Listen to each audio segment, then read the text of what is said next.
कवि अपने मन में उठने वाले भावों का इतना सुंदर चित्रण कैसे दे पाते। बहुत सुंदर सवाल पूछा है। यहाँ पर टाइप कभी हुआ है, लेकिन मुझे लगता है कि कभी ऐसा टाइप करना चाहते थे। तो कवि या ऐसे जो क्रिएटिव काम करने वाले लोग होते हैं, कवि, साइंटिस्ट, लेखक, तो इनमें एक कई कॉमन प्रवृत्तियां होती है, ऐसे दिखाई देता है, जिनको हम जीनियस लोग कहते हैं। इसमें महत्वपूर्ण एक बात यह होती है कि ये किसी भी बंधन से बंधे हुए नहीं होते हैं। अपने मन के कारण हर आदमी किसी न किसी विचार के बंधन में बंधा हुआ है, और ये वही बंधन उसके लिए एक मर्यादा निर्माण करता है। और जो आदमी इस मर्यादा के बाहर जाकर आउट ऑफ बॉक्स, जिसको हम कहते हैं, वो सोचता है, करता है, तो उससे कुछ क्रिएटिव चीजें निकल कर आती है। तो इस तरह की इनका एक माइंड होता है, ऐसा मुझे लगता है कवि लोगों का। दूसरी बात यह है कि इसी के कारण वो जो भी आपकी तरफ आसपास देखता है, तो उसका मन अपने तरीके से उसको देखता है, अपने व्यू से उसको देखता है, स्वतंत्र पूर्ण भाव से उसको देखता है, और उसमें उसके अंदर जो खूबसूरती हो या कई बार उसमें कोई विकृति भी हो, तो उसको नजर आती है।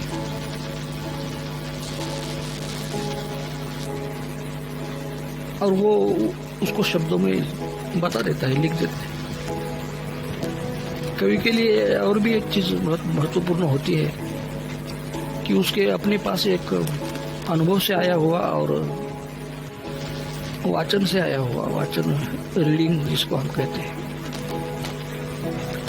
शब्दों का एक भंडार कवि के पास हमेशा होता है, लेखकों के पास हमेशा होता है।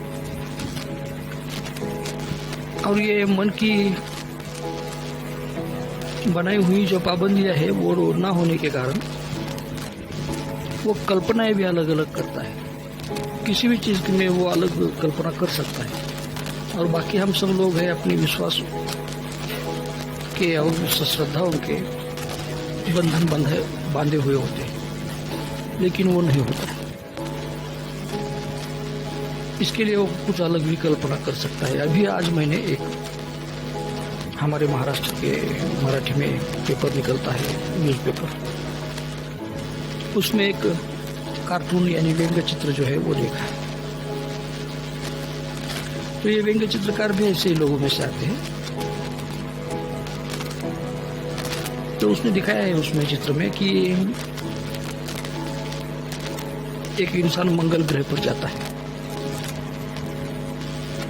और उसको दूसरा वहां का एलियन मिलता है, और ये उसको ये देता है, ये जो मुंह पर लगाने वाले जो मास्क अभी सभी तरफ दिखाई दे रहे हैं, वो उसको दे रहा है। और उसने वो ऐसा चित्रित भी किया है कि यहाँ के इंसान की जो अब फजीती यानी दशा जो हो गई है, वो दर्शाता है कि कितना इस पर ये घायल हुआ है पृथ्वी पर का इंसान। तो ये पहले जाते हैं उसको ये मास्क, ये जो पट्टी है चेहरे पे मुंह पर बांधते हैं हम अभी, वो दे रहा है, और वो उसने चित्ररेखा बनाया है। तो उसको देखते ही किसी भी आदमी को ऐसा लगता है कि ये तो मेरे मन में भी आया होता, आ सकता है, इतनी आशा कठिन बात नहीं है। लेकिन पहले ऐसे लोगों के मन में आती है और ऐसे लोग सोचने के लिए उनके मन स्वतंत्र होते हैं और दूसरे आम लोग स्वतंत्र नहीं होते। इसी तरह से फिलोसोफर्स भी होते हैं।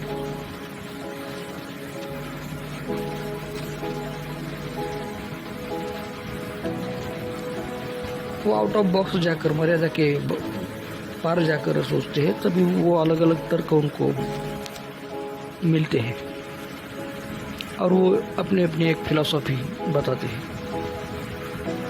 साइंटिस्ट भी इसी तरीके से कल्पनाएं करता है।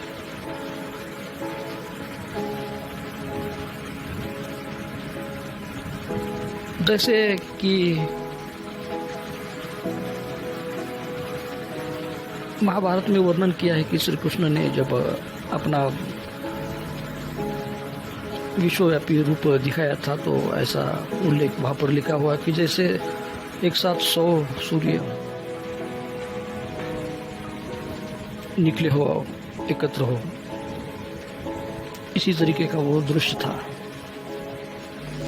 जो साइंटिस्ट लोगों ने इस पर, लोग, इंसान जो है वो इस पर ऐसा विचार करेगा कि एक साथ पृथ्वी पर इतनी एनर्जी जिससे प्रकाश निकलता है क्या बनाई जा सकती है, किस चीज में हो सकती है। तो अल्बर्ट आइंस्टाइन भी बताता है कि ऐसे जो उसके अपने रीडिंग में ऐसी बातें जो लिखी हुई होती थी, उस पर वो विचार करता था और उस पर उसको विचार आया कि एटम में या किस चीज़ में ऐसी ऊर्जा, एनर्जी हो सकती है। तो एटम में ऐसी ऊर्जा हो सकती है और उस पर एटॉमिक बम की कल्पना उसके मन में आई। उसने उस पर भौतिकवादी दृष्टिकोण से देखा। अगर हम होते तो इसको वहीं पे वो विषय छोड़ देते कि विराट रूप है और एक साथ होने के कारण एक साथ इतना प्रकाश दिखाई दिया, ऐसा वर्णन आया है। लेकिन इसे भौतिकवादी दृष्टिकोण से उसने देखा किन भौतिकी के कारण इतनी ऊर्जा एक साथ निकल सकती है और एटम बम से भी निकलती है और एटॉमिक एनर्जी भी दुनिया में सकारात्मक कामों के लिए यूज की जाती है और बहुत सारी एनर्जी उसमें, एनर्जी सोर्सेस जो है वो इंसान को हासिल हुए। इंसान को और भी जरूरत है। तो कोई ऐसी कल्पना कर सकता है कि सूर्य से जो कुछ किरणें पृथ्वी पर आती है उनको इकट्ठा पकड़ ले, या जो निकलती है और दूसरी दिशा में जाती है उनको एक तरफ लाकर, एक जगह पर लाकर वहां से बहुत सारी अमर्याद एनर्जी निर्माण की जा सकती है और जो एनर्जी रिसोर्सेस है मनुष्य के, उसको पूरा किया जा सकता है। तो इस एंगल से सोचने पर ऐसा भी विचार साइंटिस्ट के मन में अभी आ रहे हैं कि एनर्जी की जो जरूरत है, और अगर दूसरे ग्रहों पर इंसानों ने बस्तियां बसाई, मंगल पर, चंद्र पर और आगे गैलेक्सी में, तो जो एनर्जी लगेगी तो उसका सोर्स क्या सोर्स हो सकता है, कहाँ से हम इतनी एनर्जी ला सकते हैं, या प्रकाश की स्पीड से ट्रैवल करने के लिए जो एनर्जी लगेगी वो हम कैसे पा सकते हैं और टाइम ट्रैवल कर सकते हैं। इस पर साइंटिस्ट सोचते हैं। आम आदमी ऐसी बातें नहीं सोचता है। ऐसा ही कवियों के बारे में होता है और कविताएं सुंदर निकलती हैं। अब मिलेगा हर सवाल का जवाब अपनी मातृभाषा में। डाउनलोड करें बोलकर ऐप। आइए मिलकर बनाएं एक आत्मनिर्भर भारत।